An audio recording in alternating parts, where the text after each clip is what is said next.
अस्सलाम वालेकुम dear students, उम्मीद है कि आप सब लोग खैरियत से होंगे। स्टूडेंट्स, हम लोग फर्स्ट ईयर फिजिक्स का चैप्टर नंबर 8 कर रहे थे वेव्स। उसके अंदर हमने टॉपिक देखा था स्पीड ऑफ साउंड, जिसके अंदर हमने न्यूटन्स फार्मूला के थ्रू भी वैल्यू फाइंड की थी। स्पीड ऑफ साउंड कितनी होती है, जो कि 228 मीटर पर सेकंड आई थी। उसमें एक एरर आ रहा था क्योंकि थ्योरेटिकल वैल्यू और इसकी मैथमेटिकल वैल्यू, एक्सपेरिमेंटल वैल्यू जो है उसके अंदर डिफरेंस आ रहा था। उस डिफरेंस को, उस एरर को रिमूव किया था लेप्लेस ने, जिसने वैल्यू फाइंड की थी स्पीड ऑफ साउंड की 332 मीटर पर सेकंड। आज हम देखते हैं कि ये जो उसने वैल्यू फाइंड की है, ये जो स्पीड ऑफ साउंड होती है, ये किन किन फैक्टर्स की वजह से वेरी करती है, या कौन कौन से फैक्टर्स ऐसे हैं जो इसको इफेक्ट करते हैं।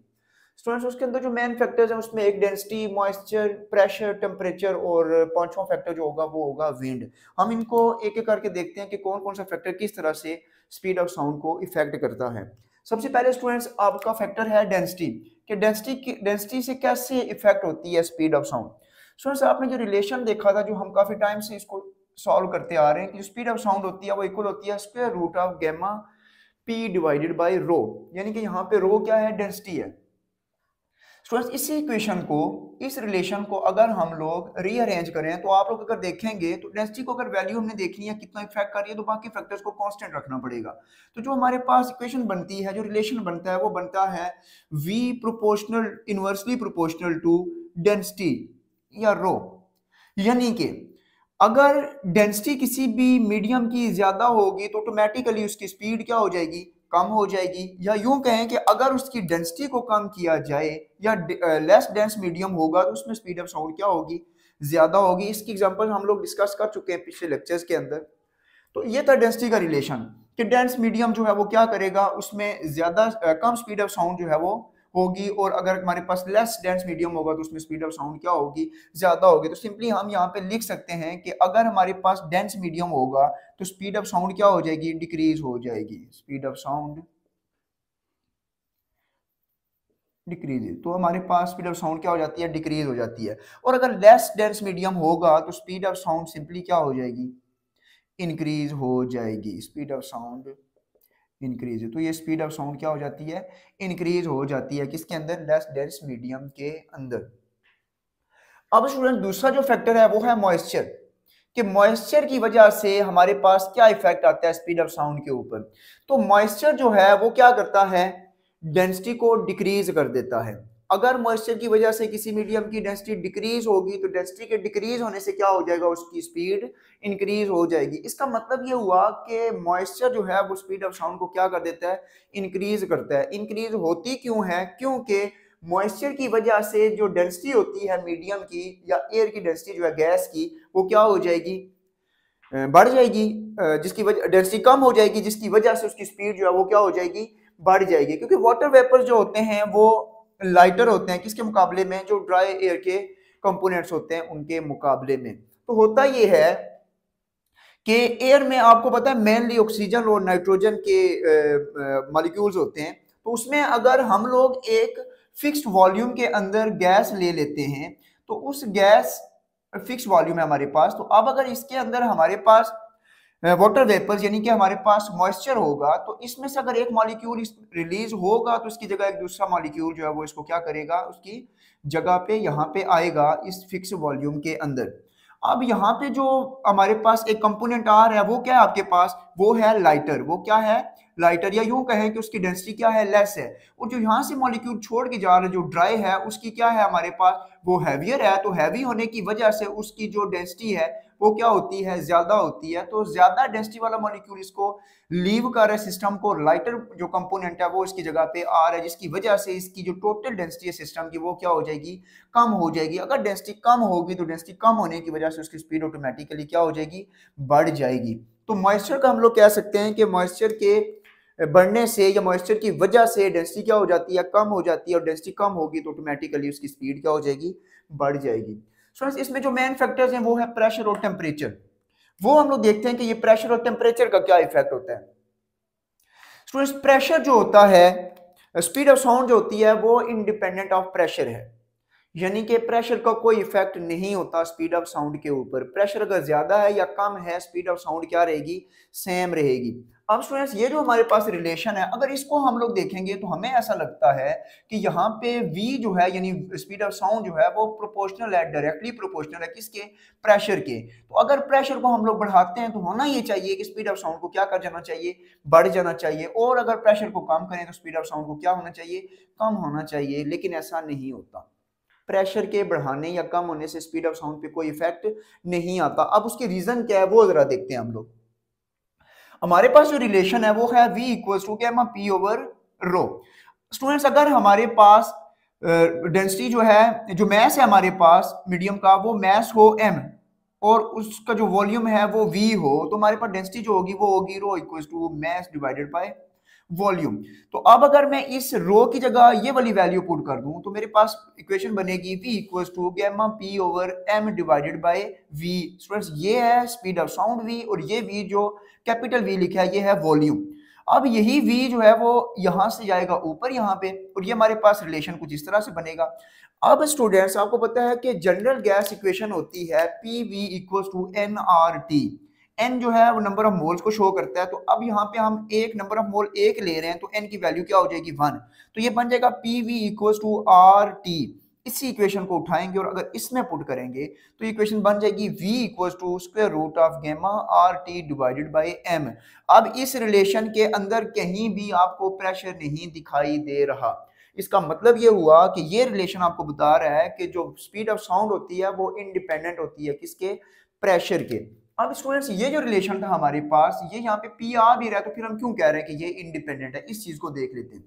स्टूडेंट्स होता क्या है कि जब हम लोग प्रेशर बढ़ाते हैं तो उससे किसी भी मटेरियल की जो डेंसिटी है वो क्या हो जाती है, इंक्रीज हो जाती है। यानी कि एक आपके पास फिक्स वॉल्यूम में आपके पास यहाँ पे गैस है, अगर इसके ऊपर आप लोग प्रेशर को इंक्रीज करते हैं, प्रेशर इंक्रीज होगा तो प्रेशर के इंक्रीज होने से इसकी डेंसिटी भी क्या हो जाएगी, बढ़ जाएगी।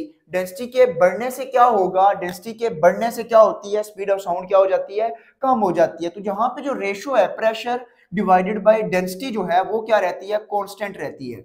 यानी कि इनिशियल प्रेशर P हो, इसकी डेंसिटी रो हो, तो जो इनका रिलेशन होगा वही रिलेशन होगा प्रेशर P से जब P नॉट हो जाएगा और डेंसिटी रो से रो नॉट हो जाए, तो दोनों का रिलेशन या दोनों की जो रेशो है वो हमेशा क्या रहती है, कांस्टेंट रहती है। इस कांस्टेंट रेशो की वजह से आपकी जो स्पीड ऑफ साउंड होती है उस पर इफेक्ट नहीं होता, और वो इक्वेशन से आप लोग क्या कर सकते हैं, फाइंड कर सकते हैं।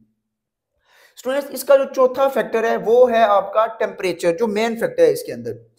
स्पीड ऑफ साउंड जो है वो डायरेक्टली प्रोपोर्शनल होती है किसके, टेम्परेचर के। किसके होती है, डायरेक्टली प्रोपोर्शनल टू टेम्परेचर होती है। यानी कि टेम्परेचर के बढ़ाने से स्पीड ऑफ साउंड क्या हो जाती है, बढ़ जाती है, और टेम्परेचर के कम होने से स्पीड ऑफ साउंड क्या होती है, कम होती है। सॉलिड्स के केस में चूंकि टेम्परेचर का इफेक्ट बहुत कम होता है, जिसकी वजह से हम उसको आमतौर पे इग्नोर कर देते हैं, उसको इतना इस इफेक्ट को हम लोग कैलकुलेशंस के अंदर नहीं लेते।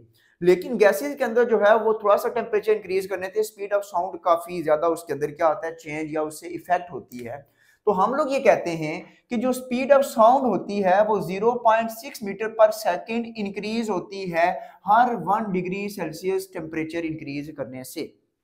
यानी कि आपके पास गैस के मॉलिक्यूल्स हैं, उनका टेम्परेचर 1 डिग्री सेंटीग्रेड अगर इंक्रीज किया जाए तो जो स्पीड ऑफ साउंड ओरिजिनल थी हमारे पास 332 मीटर पर सेकेंड, ये इंक्रीज होके हो जाती है, इसमें इंक्रीज हो जाता है 0.6 मीटर पर सेकेंड, यानी हर डिग्री सेंटीग्रेड पे इतना टेम्परेचर इसके अंदर स्पीड जो है वो क्या हो जाएगी, इंक्रीज हो जाएगी। अब ये हम फाइंड करेंगे स्टूडेंट्स कि ये कैसे इसमें इंक्रीज होती है। स्टूडेंट्स हमारे पास दो तरह के टेम्परेचर्स हैं। गैस के मॉलिक्यूल जो है उनकी स्पीड, जो इनिशियल स्पीड है वो v नॉट है। जब v नॉट है उसकी स्पीड, उस वक्त जो उसका टेम्परेचर ले रहे हैं वो ले रहे हैं 0 डिग्री सेंटीग्रेड। 0 डिग्री सेंटीग्रेड का मतलब ये है कि केल्विन के अंदर अगर वैल्यू फाइंड करेंगे तो आप कैसे फाइंड करते हैं, इसी 0 डिग्री सेंटीग्रेड के अंदर आप ऐड कर देते हैं 273 केल्विन, तो आपका ये कन्वर्ट हो जाता है किसके अंदर, केल्विन के अंदर टेम्परेचर। तो T नॉट जो है उसमें 0 पे जब ऐड करेंगे तो ये हो जाएगा 273 केल्विन। ये कब, जब स्पीड ऑफ साउंड कितना है, v नॉट है। अगर यही स्पीड ऑफ साउंड चेंज होके v हो जाए, या यूं कहें कि टेम्परेचर T से T नॉट से T हो जाए, तो तब क्या होगा, ये T कौन सा टेम्परेचर है, जो कोई भी डिग्री सेंटीग्रेड जब उसके अंदर हमने इंक्रीज किया तो उस टेम्परेचर की बात हो रही है। तो हम कंसीडर करते हैं कि इसका टेम्परेचर 0 डिग्री सेंटीग्रेड से चेंज होके T डिग्री सेंटीग्रेड हो गया। इसी को केल्विन में कन्वर्ट करेंगे तो ये हो जाएगा T degree centigrade plus 273 kelvin, तो ये आपका दूसरा टेम्परेचर आ गया। अब स्टूडेंट्स अगर इन दोनों, और ये हमारे पास क्या आ गई है, ये V पे है और ये V नॉट के ऊपर है। इसी इक्वेशन को इस्तेमाल करते हुए स्टूडेंट्स हम लोग देखते हैं कि अगर हमारे पास V स्पीड ऑफ साउंड हो तो उस वक्त जो हमारे पास टेम्परेचर है वो हमने लिया हुआ है कितना, T। V पे कितना लिया हुआ है, T, तो रूट ऑफ क्या हो जाएगा, T हो जाएगा। इसको इक्वेशन नंबर 1 बोल देते हैं। स्टूडेंट्स अगर यही स्पीड ऑफ साउंड जो है V नॉट थी जब, तो उस वक्त जो टेम्परेचर था वो कितना था हमारे पास, T नॉट था। इसको इक्वेशन नंबर 2 कह देंगे। अगर हम लोग इन इक्वेशंस को क्या कर दें, डिवाइड कर दें, dividing equation 1 and equation number 2, अगर दोनों इक्वेशंस को हम लोग डिवाइड कर दें तो क्या होगा, ये हमारे पास हो जाएगा V divided by V naught equals to square root of T divided by square root of T naught. अब स्टूडेंट्स इस रिलेशन को हम लोग अगर आगे फाइंड करते हैं, सॉल्व करते हैं, तो हमारे पास जो वैल्यूज हैं वो आपके पास आ जाएंगी। सिंपली क्या वैल्यूज आएंगी आपके पास, V नॉट क्या है, आपके पास V नॉट की वैल्यू है square root of square root of T naught. ये आपके पास T नॉट है जो क्या है 273 डिग्री सेंटीग्रेड। तो स्टूडेंट्स ये आपके पास आ जाएगा, V की जगह आपकी वैल्यू आ जाएगी V divided by V naught equals to square root of T की वैल्यू क्या है आपके पास, T degree centigrade plus 273 kelvin. ये आपकी किसकी वैल्यू है, T की वैल्यू, जो कि ये वाली वैल्यू है, डिवाइडेड बाय V नॉट। तो V नॉट क्या है हमारे पास, V naught equal to T naught है, तो T नॉट की वैल्यू ये है जो कि है 273 केल्विन। ये आपके पास एक वैल्यू आ गई है। अब स्टूडेंट्स अगर मजीद इसको हम लोग सॉल्व करें तो सॉल्व करने से क्या होगा, 273 केल्विन जो है 273 केल्विन ये कॉमन आ रहा है, तो इसको कॉमन को अगर हम लोग 273 केल्विन को कॉमन ले लें तो ये हो जाएगा आपके पास स्क्वायर रूट ऑफ 273 केल्विन। जब ये कॉमन लेंगे तो ये हो जाएगा T degree centigrade divided by 273 kelvin plus यहाँ पे क्या आ जाएगा 1 हो जाएगा आपका, और डिवाइडेड बाय 273 केल्विन जो है उसको हम यहाँ पे लिखते हैं 273 केल्विन। तो ये दोनों क्या हो जाएंगे, कैंसिल आउट हो जाएंगे और आपके पास एक ये वाला रिलेशन बच जाएगा। अब स्टूडेंट्स मजीद अगर हम लोग इसको सॉल्व करें तो सॉल्व करने से क्या होगा, इसको हम लोग यहाँ पे सॉल्व कर लेते हैं। यहाँ पे अगर इसको यहाँ पे हम लोग मजीद सॉल्व करेंगे तो सॉल्व करने से क्या रिलेशन आता है वो देखते हैं। ये बन गया था हमारे पास V divided by V naught equals to square root of T degree centigrade divided by 273 kelvin plus 1। ये वैल्यू आ गई थी, ये रिलेशन हमारे पास आया था। अब स्टूडेंट्स अगर आप लोग देखें तो इसके ऊपर स्क्वायर रूट है, यानी स्क्वायर रूट की वैल्यू क्या होती है 1/2। इसको बाइनोमियल एक्सपेंशन के थ्रू हम लोग एक्सपेंड अगर करें तो ये आपके पास क्या बन जाएगा V divided by V naught. तो ये बाइनोमियल वैसे क्या होती है 1 plus x divided by sorry इसकी पावर जो होती है वो n होती है, तो हम इसको एक्सपेंड ऐसे करते होते हैं 1 प्लस nx, और हायर पावर्स को हम लोग क्या कर देते हैं, निगलेक्ट कर देते हैं। तो आपके पास जो है ये 1 है, अगर इसको मैं यूं लिखूं 1 plus T degree centigrade divided by 273 के होल पावर 1/2, तो ये वही रिलेशन होगा। अब इसको एक्सपेंड करते हैं V divided by V naught equals to, तो ये हो जाएगा 1 प्लस nx। n की वैल्यू यहाँ पे जो n है वो क्या है 1/2 है, वो किसके साथ मल्टीप्लाई होगा, इस x के साथ, यानी यहाँ पे x क्या है, ये वाली वैल्यू कंप्लीट x है। तो ये हो जाएगा 1/2 multiply by T degree centigrade divided by 273 के। अब ये इसके साथ मल्टीप्लाई होगा, तो इसके साथ मल्टीप्लाई होने से क्या हो जाएगा, इसकी वैल्यू हो जाएगी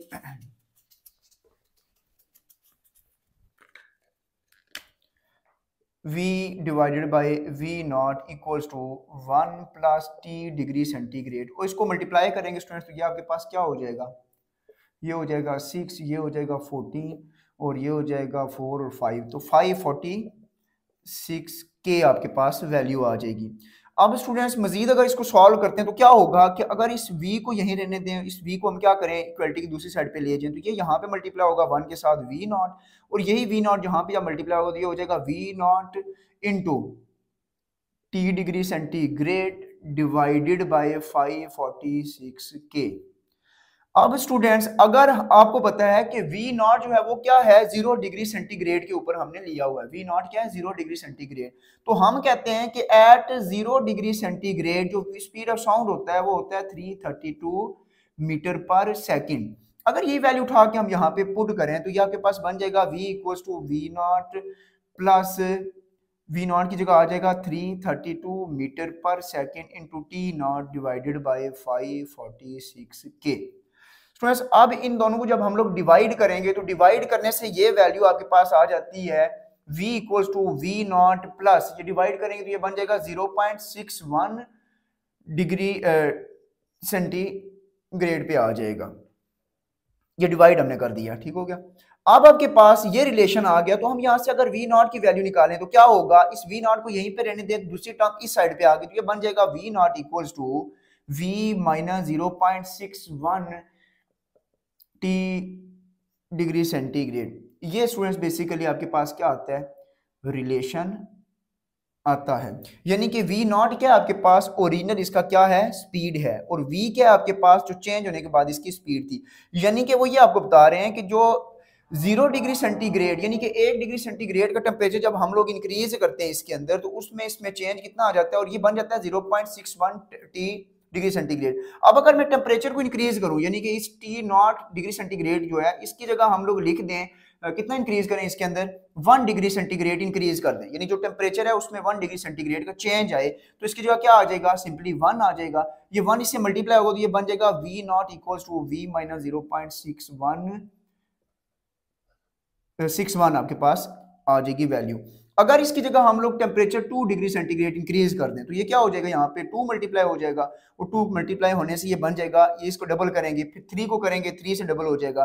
तो आप लोग स्टूडेंट देख रहे हैं कि यहाँ पे हमारे पास जितना हम लोग 1 डिग्री सेंटीग्रेड का टेम्परेचर इंक्रीज कर रहे हैं तो टोटल जो उसका ओरिजिनल टेम्परेचर है उसके अंदर 0.6 मीटर पर सेकंड क्या हो रही है, स्पीड इंक्रीज हो रही है। यानी इस रिलेशन के अंदर हम लोग देखें तो यहाँ पे वैल्यूज आप पुट करें तो देखेंगे कि जो आपकी ओरिजिनल टेम्परेचर है, ओरिजिनल स्पीड है जो कि v नॉट थी, उसके अंदर 1 डिग्री सेंटीग्रेड का टेम्परेचर इंक्रीज करने से उसमें कितना चेंज आ रहा है, 0.61 डिग्री सेंटीग्रेड का टेम्परेचर इंक्रीज आ रहा है। यानी इसकी जगह 1 पुट करेंगे तो ये क्या हो जाएगा, v equals to v naught plus 0.61।